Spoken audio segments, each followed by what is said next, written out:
Awesome. Welcome everybody to conversation we're back. There we go. Conversation number 87. We're going to be talking with Jenn Kunz about The Emperor Has No Clothes, misleading narratives on cookies and consent. But before we get started, we want to thank our sponsors. First, Conductrix, who have been with us from the very beginning. Matt, Nate, Ezekiel, and Ashley, and the entire team of Conductrix. Thank you so much. We really, really appreciate you.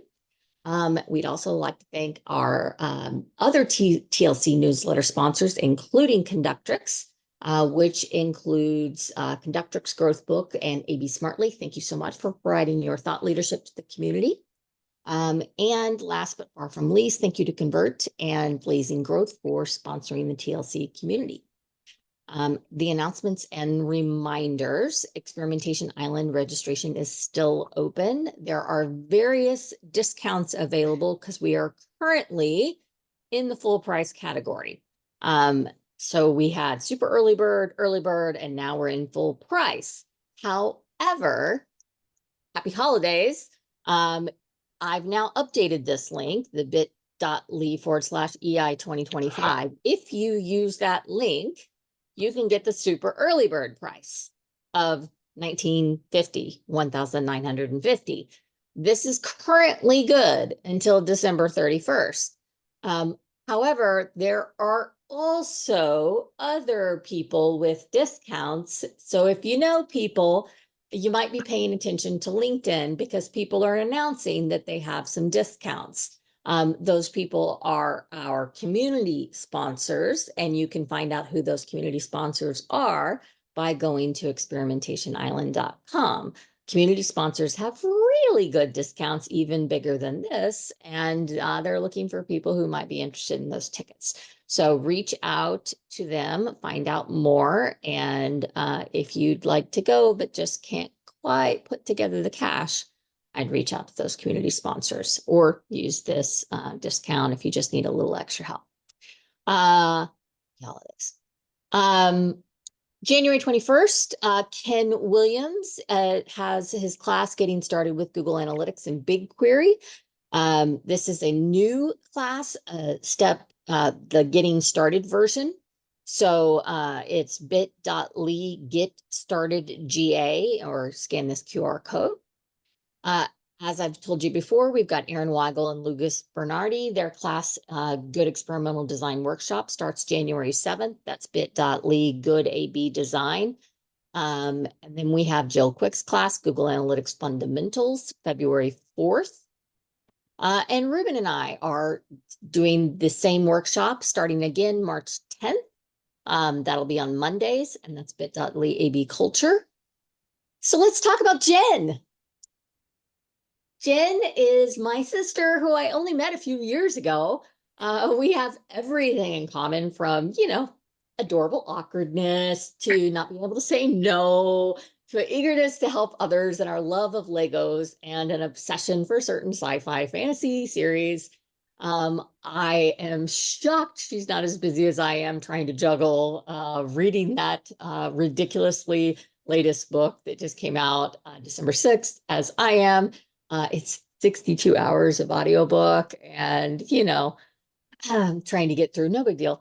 But most of all, Jenn is always there to help teach people and to answer questions in every community out there. And so with that, let's let her teach us a little bit about cookies, something we all need to know more about. So I'm going to stop share and pass the screen to you, Jenn. All right.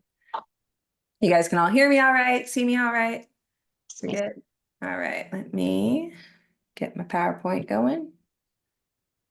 Nope. All right. Am I sharing the correct screen? I'm infamous for sharing the incorrect screen. You're infamous for currently sharing the speaker screen. Yeah, that's what I do. You think I get it right half of the time, but no, I don't. Okay. There we go. Perfect. All right. So this is a presentation I've given before. I guess first introduction, I am Jenn Kunz. I am a principal architect at 33 Sticks, which is a boutique analytics and optimization agency. I have worked in the data collection and deployment side of marketing technology and analytics and optimization since 2006. So these days, on a good day, I'm getting to build, test, and deploy tests and recommendations and personalization.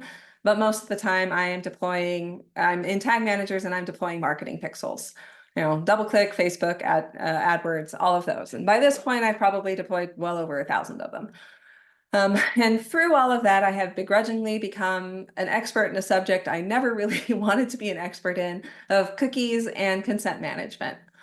We went back and forth on the title. This is a presentation I've given before. I gave it at Measure Camp in September in Chicago, and then gave an updated version of it last month through a 33-6 live stream. And I will say this is generally the same presentation as those. So if you saw those, my feelings won't be hurt if you don't want to hear it again, though there are a few slight differences. It's not extremely optimization and testing specific at all, but testing and optimization does use cookies. And pretty much everything we're talking about here is therefore relevant to that. So and I promise by the end of this, you will be more informed about cookies. And if you're interested in the very end, server-side tag management, than your peers are. So the original title and the title we returned to is, the clicker's not working. The Emperor Has No Clothes. And I'll talk about that in a moment. But last month when I gave this presentation, or a version of it, the title was Privacy Theater Exposed. And that kind of alludes to the concept of security theater, where we go to the airport and we take off our shoes to prove we don't have bombs in them. It's inconvenient, it takes resources, it's probably not preventing a lot of harm, it might be distracting us from actual threats, but it allows everybody involved to say something is being done for our security. That's a lot like how our industry handles consent and privacy. The things we do are inconvenient, all of the consent banners and things like that, cookie audits and all of that, and it's not actually preventing necessarily the harm that we're trying to prevent. So the title that I ended up going with, though, is The Emperor Has No Clothes. And I'll tell you why. Hopefully you're familiar with The Emperor's New Clothes, a Hans Christian Andersen tale. But if you're not, at a very high level, there is an emperor who was conned by a couple of swindlers into buying magic fabric that only wise people could see. If you couldn't see it, it's because you're a fool or unfit for your job. There was no fabric, but the emperor did not want to admit that he was a fool or unfit for his job, so he pretended he saw it, as did all of his advisors, all of the adults, until finally the emperor is marching down Main Street naked, and the only person who says anything is the kid who's not afraid of looking ignorant, who raises his hands and says he doesn't have any clothes. I feel like that's a lot of what's going on in the industry right now, that we all know something's weird, something's off, but we can't really quantify why or how, and nobody feels confident enough to speak up and change things. So we're all kind of perpetuating the same confusion and misinformation.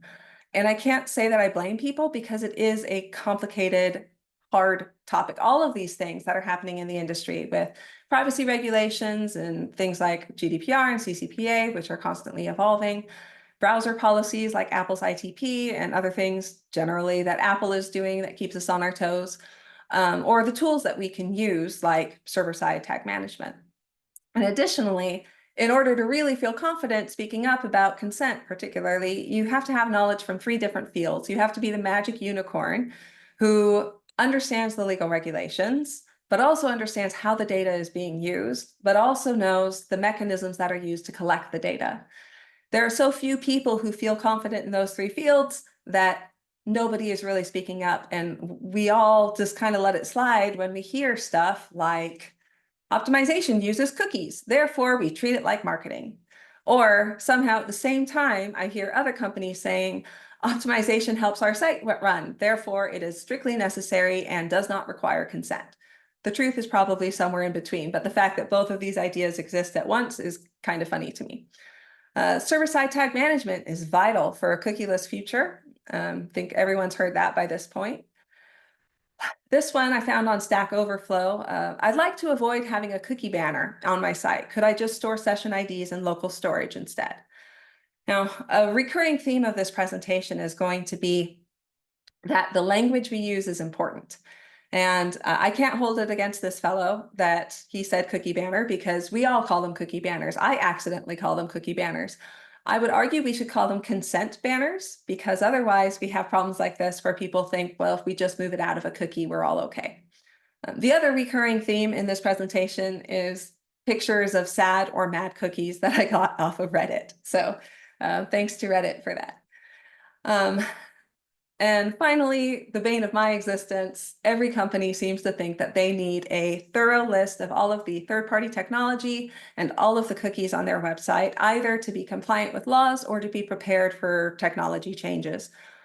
So I work a lot with spreadsheets like this that most orgs have some version of, where their consent management platform or maybe a tool like ObservePoint scanned their website and came back and reported on all of the different things that might be risky. And some poor soul, legal's not going to do it because they don't understand the technology. Marketers don't understand the legal side, and technology folks generally just really don't care and can't be bothered. So it ends up falling on whoever's doing the tag management, and they have to figure out for each of the domains and each of the cookies what they're being used for.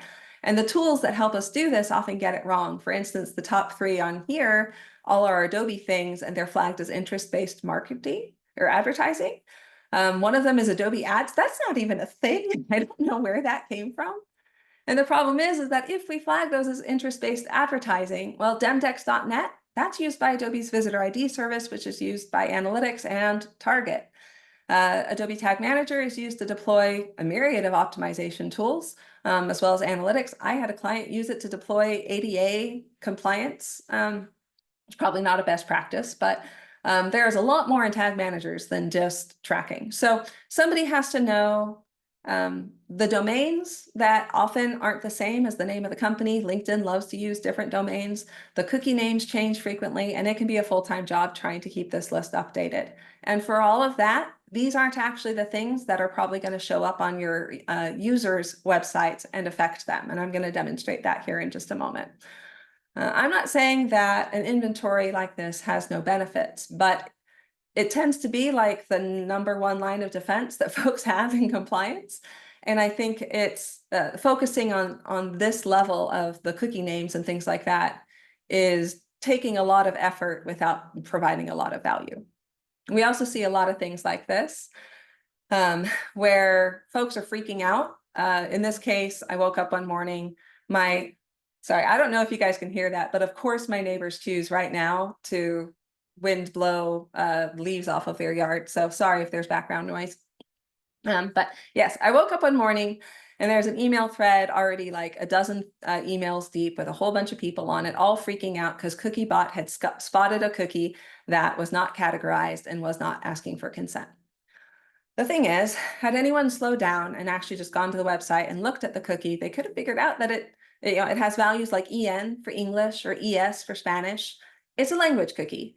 It does not track anything. It was not sending, the information in it was not being sent anywhere. Nothing about this was concerning. But because the industry has conflated cookies with tracking, and the consent management platforms add to the confusion with stuff like this, we have a lot of emergencies and we're spending a lot of time on things like this rather than actually protecting privacy. I will say there is a good chance I am wrong and the emperor does have clothes, or there is some insight or perspective I'm missing, and I would love to hear it. So please reach out on TLC Slack or Measure Slack or Blue Sky, LinkedIn, if you just want to commiserate about cookies even, because I think it is important that we have these discussions and that the industry understands together better how all of this works. Because in the meantime, I am this person. Someone is wrong on the internet. You should see me at conferences. Like I literally white knuckle my way through presentations where people are talking nonsense about third-party cookies because I just can't stand that people are wasting effort. The reason I give this presentation repeatedly is I am trying to get the word out there as much as possible. And I think it is beneficial to the whole industry to have the right information.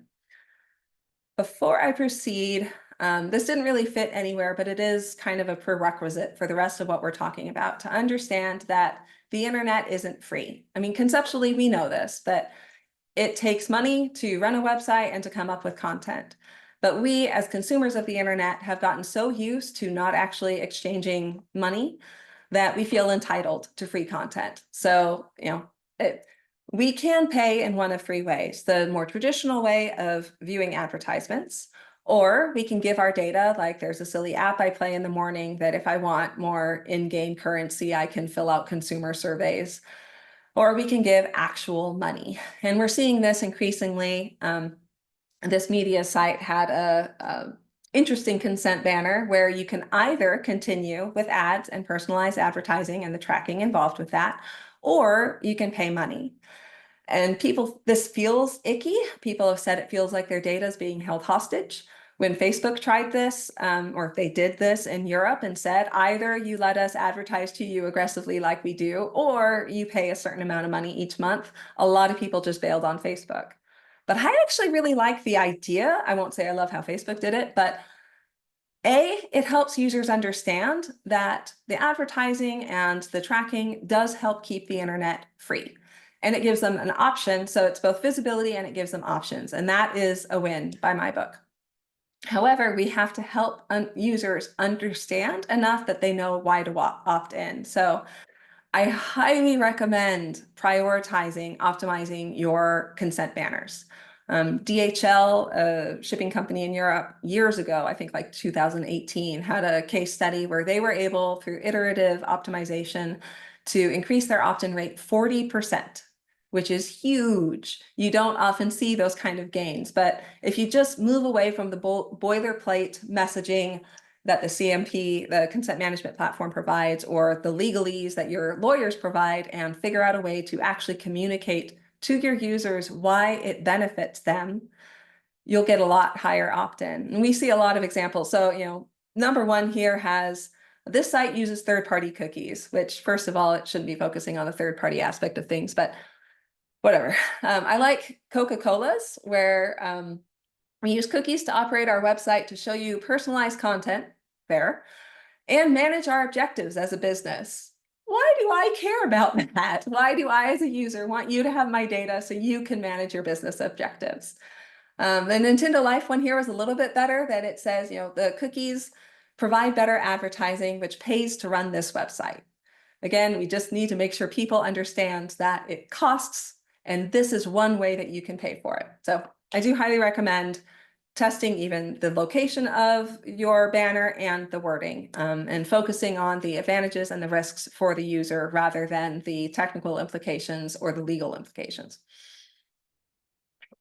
So as we go on, it's important that we all understand what is meant when we say cookies. And I have it in quotation marks because we frequently say cookies when we mean something else. It's often synonymous with just tracking in general. And it's very important when we say cookie, we actually mean cookie. So let's talk about what a cookie actually is. A cookie is a way, not the only way, but a way of storing information in the user's browser. It's like I write something on a Post-it note, stick it on the computer, and that's all it does. It just sits there. In and of itself, it does not send data anywhere. Usually what happens is the scripts that we use pull the data out of the cookie and send it along in a beacon or something like that. But a cookie itself just sits there. Now, I will say there is kind of a caveat to this, that cookies love to piggyback on other things in headers. So anything that flies across the internet has headers on it that helps the two different servers know how to talk to each other.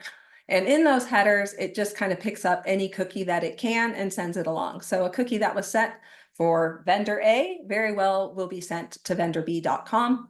They often don't use it, but we don't have a lot of visibility into that. So there are things we can do about that, but I did have to include that so I didn't get actually. Oh, didn't mean to do that. All right. Cookies can be used for a lot of different things. Not all cookies are used for tracking, and not all tracking uses cookies. Usually when we are talking about cookies in this industry, we're talking about identity. Identifiers that are stored, usually anonymous identifiers that are stored in cookies to help us keep track of the user who hit page A and know that they're the same user that hit page B. That's 95% of what we're trying to accomplish with cookies. And the cookies that a user has on any given website is going to depend on the user, on their extensions, on the other sites they visited, on what they're logged into on that browser, and how they got to your website. Let me demonstrate that and why it's so important. So, live demo here. I created a very ugly, very blank web page. You can tell I used to be a web designer, right? But I wanted something that didn't have any third-party anything on it. So it's just the HTML and an outdated favorites icon. And this is our baseline to show what it looks like before we have any tracking. 0 cookies being set. But if I go and I implement a Facebook pixel, let's say the marketers came to us and said they need to know whether or not their advertisements and their marketing efforts are working, and they had me put this on all the pages of the site. What this pixel code does is it dynamically inserts 2 JavaScript files in the top of the body of my page. And it's funny because if you are looking in the Elements tab as you browse the internet, you'll see like the same 5 files of GTag and Facebook pretty much on every site. And those scripts in turn create a single cookie, FBP, which has a meaningless string of numbers. At this point, it doesn't do anything. It's just sitting on my computer. And it's not until I tell Facebook to track a page view, it grabs that cookie value and sends it along with the information about my page view. Facebook doesn't know who I am at this point, and this has nothing to do with them and they don't care, but they're hoping in the future they'll know that this user is Jenn Kunz and be able to tie that into my overall user profile. But things get interesting when I actually go to Facebook. I'm not even logged in. Facebook uses a bunch of cookies. These are just things to help run their site. They're not nefarious. As far as we know, they're not tracking anything. Things like my browser resolution, they keep in a cookie, which is odd, but not hurting me. But because these cookies exist on facebook.com, and I now have an asset on my site that is facebook.com, my browser is going to grab all of the cookies associated with that. And on my website, I now have all of the Facebook cookies.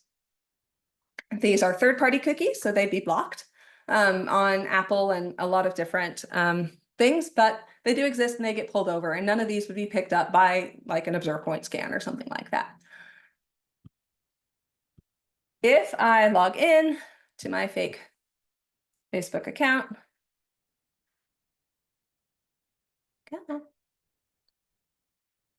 yeah, I felt like I mistyped it. I bet I did. And it's just going to go very slowly to spite me. All right, let's try that one more time. Typing passwords in real time is stressful, you know. Okay. So now that we're on Facebook and Facebook knows who I am, it sets yet another cookie. This one is actually tied to me as an individual. This is the number that Facebook keeps track of Jenn Kunz by. And once again, that cookie now exists on my website because I have a facebook.com thing on my website. This also explains why if you clear your cookies on just a random website, you accidentally sign yourself out of Gmail sometimes. Because that random website might have google.com something, maybe a CAPTCHA, maybe a font from google.com. Therefore, all of Google's cookies are going to come with it. And when you clear your cookies, you sign yourself out of google.com. It's annoying. At this point, this cookie, this is the more invasive one. This is the one that ties back to me as a user, but it's third party and it's going to be blocked in a lot of cases, which makes Facebook's life hard. So Facebook has another way of tying things together. If I come to a website from a Facebook ad, then it's going to have this query string parameter attached to it, FBCLID. And the JavaScript that I allowed Facebook to insert into my page is going to grab that and somehow turn it into a new cookie that is tied both to me as a user and to the ad that I clicked. This bugger is first party, and this is the one that invades privacy and freaks people out with targeted advertising. And this is not going to show up in a single cookie scan unless your cookie scanner happens to be signed into Facebook and clicking on Facebook ads. So hopefully you're starting to see why I get frustrated about the cookie inventories, because A, they're so dynamic, they take so much effort, and they're not actually going to capture the cookies that are doing problems or causing problems. In addition to all of this cookie stuff, there's other stuff that happens when I add the Facebook pixel to my site. Now, I deliberately told Facebook to track a page view, and it did. But if I fill out a form, and it doesn't matter, it's not a real form, now there's another bit of tracking sent to Facebook with my Facebook user IDs, stuff associated with my user IDs, the subscribe button click. I did not tell Facebook to track that. Facebook just does it automatically. And it does this for link clicks and button clicks, and it used to do this for videos. I don't think it does anymore. I can't find documentation that says it does not. I think because they don't want to point out that they ever did, but it caused a lot of lawsuits. I want to say Walmart lost something like 150 million in a class action lawsuit. And the interesting thing is that these lawsuits, they weren't CCPA related or GDPR related. There are some very creative lawyers who are using wiretapping laws and video tracking laws that had to do with Blockbuster in the 80s to sue companies for big money. Walmart did nothing wrong from a consent perspective. In the US, you can track before getting consent so long as you give them a way to opt out. So the fact that they were tracking was not against consent, but they didn't ask specifically for video permission, and therefore these wiretapping and other laws are being used against them. I have 2 clients who have been sued for this as well. It's increasingly common. So if you get nothing else out of this presentation, go tell whoever manages your Facebook pixels to add this little bit of code that turns that auto tracking off and allows you a little bit more control over what Facebook's going to track. All right, so back to the presentation. So to recap, I add the pixel script to my site, it inserts JavaScript, that creates a cookie that has a meaningless string of numbers that has nothing to do with me yet. If I'm signed into Facebook, there will be even more. And if I come from a Facebook ad, there will be yet another cookie. And all of that does absolutely nothing but sit on my browser until information is sent to Facebook that grabs the value of those cookies. And for all of that, if I, the implementer of pixels, get rid of the pixel code, everything else disappears. And it does not matter that there is a weird WD Facebook.com cookie that has my browser resolution in it. Nobody has to figure that out and why it's there and what it does. I can tell you the parts that are in my control, which is what vendors and tags I've put on my website.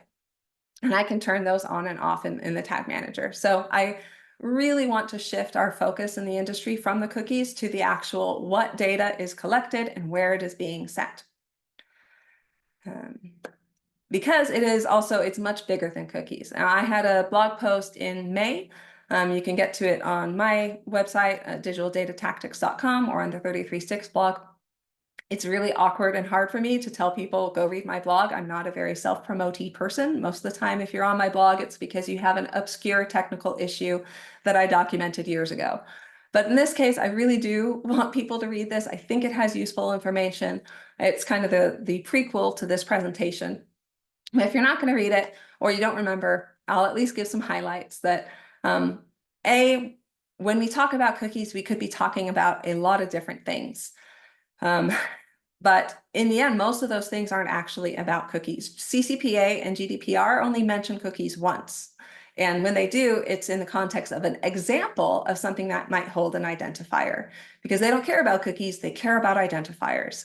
It's not about first versus third-party domains. It is about the things in the cookies and where that information is being sent. Part of the post was in response to the Chrome cookiepocalypse, when we were all afraid of Chrome dropping third-party cookies. And I was trying to get sanity back into the air by saying third-party cookies really aren't going to make a big difference for most of us, unless you are in programmatic ad buying or need to build a user profile across many sites. If you're just using analytics and optimization tools, those have been using first-party cookies for years. That said, the data still isn't necessarily safe. But yeah. Oh yeah, for years. So this is going back. I don't know if Corey is still on the line, but it was interesting looking back through the TLC Slack channel history to see what how these things have been discussed in the past. This is from 2019. People having the same kind of, oh, cookies are changing again, figuring out what the impact is going to be. And the thing is, the world continued to turn. We are figuring it out, and aside from the cookies, a lot of the problems that we're encountering, like bots and ad blockers and folks who aren't consenting to have their data tracked, those in many cases have nothing to do with cookies. So in fact, Apple's ITP, or the latest thing that Apple's doing, which is called privacy mode, blocks not only cookies and not only pixels, but actual, the JavaScript itself, and is very aggressive. It doesn't just block the ads. In this case, it's blocking Google Tag Manager. There have been cases where it blocks Adobe DTM, or launch files as well, which means if you are deploying your optimization tool through a tag manager, it might now be blocked, even for users who have granted consent if they're in privacy mode. And this is so aggressive that even Safari has to include this little banner of, oh, if we broke the internet with our overzealousness, you might need to pare back some of the protection we're providing you so that the internet will work again. So again, it's not about cookies. It's so much bigger than that. But most of what we're using the cookies for, like I said earlier, it's about identifiers. That's the problem we're trying to solve for. That's the problem all the vendors are trying to solve for. It's this identifier, which ties back to me as a user, that Facebook cares about, for instance. So we have folks like Trade Desk, very big advertising platform. These are the folks who, when Chrome was going to get rid of third-party cookies, if folks said the sky was falling, it actually was falling for them. They will be heavily impacted by a lack of third-party cookies, and already have been for years because of Apple. So they're trying to figure out a way around that.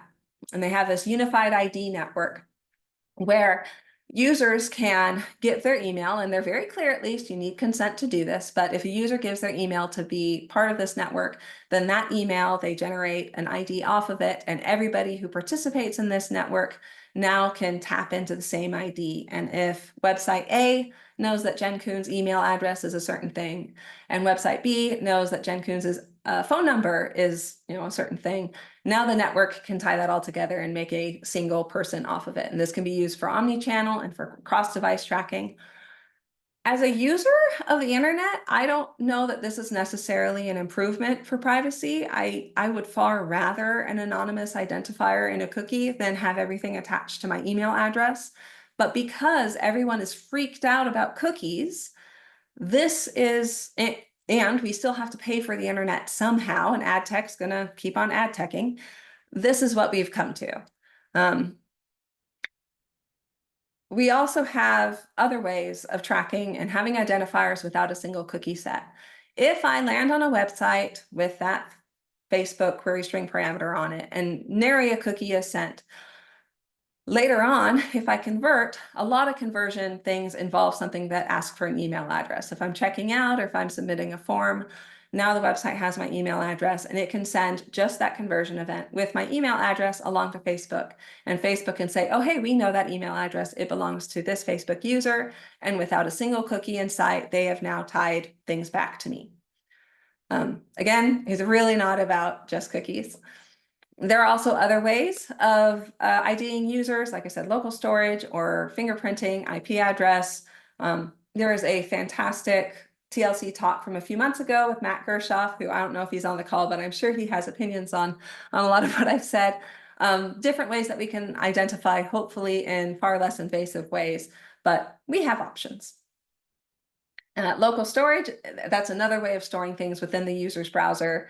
I hinted at, or I talked about earlier, the Stack Overflow, a person who said, well, can't I just put things in local storage? And they're not the only one. Amplitude, who I don't want to throw under the bus because they have a solid consent solution, but this is one of those someone was wrong on the internet things that got under my skin. If I go to their consent documentation, the whole first part of it talks about a mechanism you can use to switch a user from cookies to local storage. And eventually it gets to the true opt-out mechanism and says, users may not wish only to opt out of cookies, but to opt out of tracking altogether. I do not know of a situation in which a user is going to want tracking, but not want cookies. It doesn't exist. And if it does, it's because we have not informed users enough about how all of this works. Generally, if a user does not want cookies, it's safe to assume they do not want tracking. And we need to focus again on the data that's collected and how it's used, and not the mechanism of a cookie. This also leads to things like Google's consent mode, which is using cookieless pings We can still send a page view, we just don't set a cookie. There's not an identifier associated with it. And Google can take that along all of the consented data and use machine learning and modeling to make a more complete picture of what your data would have been had you had consented data. So this is a way of tracking. Ethically, it's kind of questionable whether or not this is really honoring consent, but Google's army of lawyers has determined that this is, in fact, a compliant way to track without consent. And for all of this, I think one of the real answers is to rethink the way that we do things. Again, I really recommend that Matt Gershoff TLC talk from a few months ago, of the things that we can do while still protecting privacy. Attribution is the main reason that we want cookies that last. Marketing and wanting the full user journey, but there's so much we can do with less than that.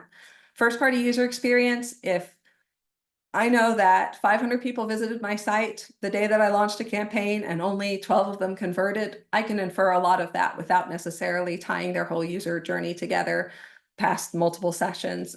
There's a lot we can do with trends and comparisons.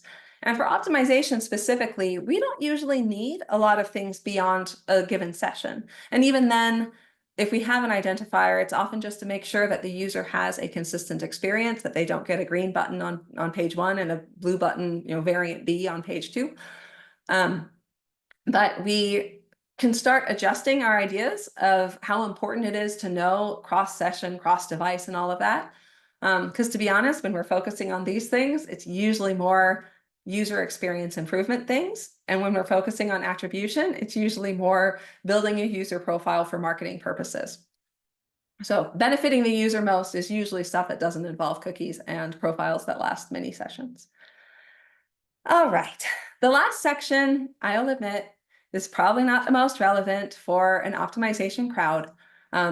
Server-side tracking and server-side tag management is a different concept than server-side optimization. Both are important and interesting right now, but this is not a conversation about server-side optimization. This is about data collection mechanisms.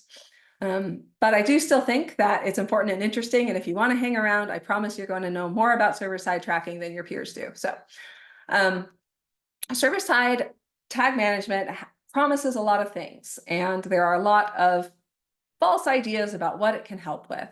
So we see blog posts like this: solving the GDPR problem with a GTM server-side tagging setup, or this one, server-side tracking, the future of data collection in a cookieless world, or no joke, server-side tagging, the messiah of the cookieless internet. The thing is, each of these blog posts and solutions, if you dig down into what they're talking about and offering, they do have valid things. The GDPR problem here that they're talking about is that they can help you stop Facebook from tracking stuff it shouldn't track. That is a GDPR problem, and it is something server-side tagging can help with. But that's not what people think of when they think the GDPR problem. The headlines and the salespeople and the way we talk about things kind of overpromise what server-side tag management can help with.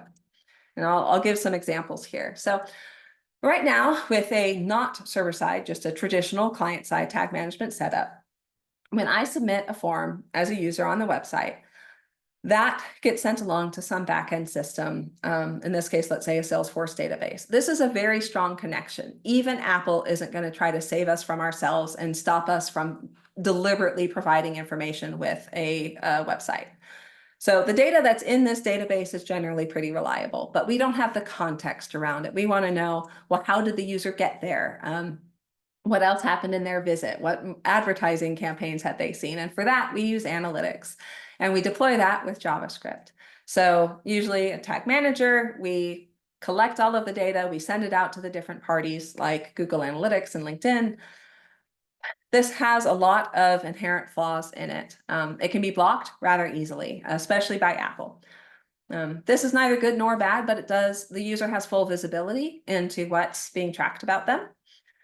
And consent, again, neither good nor bad, but consent is all managed client side. We stop data from ever making it anywhere with JavaScript. Vendor scripts, as we saw with Facebook, can track more than we know they're tracking.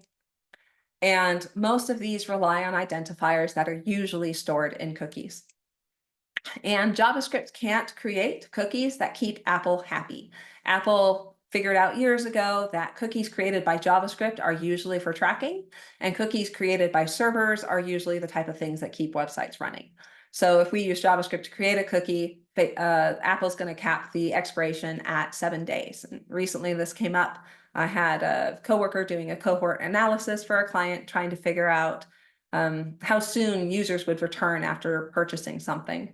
And they were looking at 2 or 3 weeks out, and I had to burst the bubble and say, this particular client has a lot of Safari traffic. It's mostly mobile. And any of those users, if they have not come back to the site in 7 days, are going to look like a brand new user.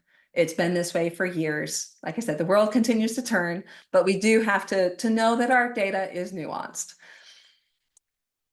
So for all of that, what vendors like Meta are hoping folks will do is take their really solid data in their database and send that directly through APIs over to Meta. Unfortunately, this requires a different set of skills and knowledge and people than we usually use. So folks don't actually usually do that when they're talking about CAPI. And what happens instead is what I think could be more accurately called client to server side tag management, where we are still using JavaScript to collect all of the information. It's just now we're sending it as one giant batch of data that looks like a big Google Analytics beacon. We're sending that along to our cloud, and then in the cloud deciding who else is going to get which bits of data. Most of the vendors hope that we still keep some client-side tracking, like Meta pushes their pixel, that if you do CAPI, you should still keep their pixel as well. So it doesn't necessarily get you out of all client-side tracking. And there are advantages to doing it this way. You might have a lighter JavaScript library. I would argue that it may not be a big difference unless you have a lot of marketing technology on your site or a very bad implementation. But it is possible that moving to server-side tag management will have an impact on your page performance. You have more control. Again, Facebook can't do anything without permission because you are controlling what information they have. And even if Facebook tells you you need to keep a pixel on your site, you don't. You can get rid of it, and now you have full control. Server-side GTM can be used to create happier cookies as far as Apple's concerned. Unfortunately, Adobe can't do this, but because with server-side GTM, you host it on your own server in your own domain, you can set server-side cookies. I have an asterisk here because this may not be a permanent solution. We've been playing this game of whack-a-mole with Apple for many years, and every time we find a workaround, they find a way to see through it. Like they start seeing, oh, well, the IP address is different than the IP address of most of the content on the site. So even though it's the same domain, we're still going to cap it at 7 days. So it's not a permanent solution, but it is there. You do have the ability to transform and enhance the data. Like if you have CRM data or other data, particularly already in your cloud, it's pretty easy to enhance that data that you're sending along. And there's the possibility of less ad blockers. Things that blocked LinkedIn but don't block Tag Manager. Now your information will still get to LinkedIn. However, it is also a single point of failure that if this one thing gets blocked, everything else falls apart. And as we already saw, tag managers are starting to get blocked on Safari. And in that case, you're just going to lose absolutely everything. We are still limited by JavaScript and the data that we can collect in the browser with JavaScript, which also means we're relying on identifiers stored in cookies. Server-side tag management does not solve the identifier problem necessarily. And again, kind of a mixed bag. Consent now can be managed on the server. So we still send the giant batch of data, including the user's consent preferences. And once it hits our server, we can say, okay, they consented to this and not to that, and we divvy it up accordingly. This is very on your honor. Nobody's going to know if you're doing it right or not, which is a little unnerving. But this last one is probably the most legitimate reason I see folks investing the resources it takes to shift to server-side tag management is to get away from those nuisance lawsuits. Not because they want to do something unethical, but because they don't want to deal with the misunderstandings and paranoia and fear that's out there around cookies and stuff, and they're just going to move it to where it's not as visible. What Meta is truly hoping folks do is they use that server-side tag management container as a medium to send that information, again, directly from the database that has the good info to your server-side GTM, and then onto all of the different vendors that you want information to get to. So at a high level, if you're asking, should I move to server-side or not? Yes, just know what it's going to fix and what it's not going to fix. And make sure you're also paying attention to how can we get more solid identifiers while still respecting users' privacy? How can we supplement the data that we're collecting online? And how do we deal with the fact that our data is never going to be accurate and complete like we want it to be? All right, so that's the bulk of the, that is the presentation. So takeaways here, just help me spread the word, help folks understand, that it's not just about cookies, that we really need to be paying more attention to the data that's collected and how it's used, that identifiers is really what it's all about, and supplementing with other data sources where possible, and that server-side tag management has benefits, but not often the benefits that are touted by salespeople and folks speaking at conferences even. So I think that's that. And I don't know, I haven't been able to monitor if any questions are coming in, but I would love to chat with folks if possible. So That's awesome. Thank you so much, Jen. Let's go over to the TLC calls channel. There was a little back and forth chatter between Eddie and Corey. Yeah. Eddie talked about having seen a lot of movement towards fingerprinting to track users, banks, Meta specifically, thoughts on fingerprinting. Corey, of course, felt that it's not allowed by law, depends greatly on the purpose. From a tech perspective, browsers actively fight fingerprinting and many provide shifting values in order to increase privacy. Would you three like to have a conversation about this real quick? Yeah, well, and I think that's it, once again, it's the danger of focusing so much on cookies instead of the fact that we are identifying users, which is the goal of the laws. So yeah, I don't know. I believe Corey might have had to drop, perhaps, or maybe he's I'm still back. back. Hi, Corey. Corey? So basically, a lot of the laws look at it like this. You can't collect data without consent unless you're doing it for specific things, such as like fighting fraud. Mhm. So fingerprinting would still require consent underneath a lot of the laws, unless you're doing it to fight fraud. So the actual purpose is very critical to what you're legally might be obligated to do. Yeah. And that makes sense from a user perspective. Most of the time when folks don't like cookies and tracking, it's because they're freaked out by targeted advertising. And they are not necessarily freaked out about having fraud be fought. So again, detaching ideas from the ideas of cookies and more about the purpose, and helping users understand the differences is really important. Yep. Yep. Did anybody have one final question, and then I need to remind people about what's coming up?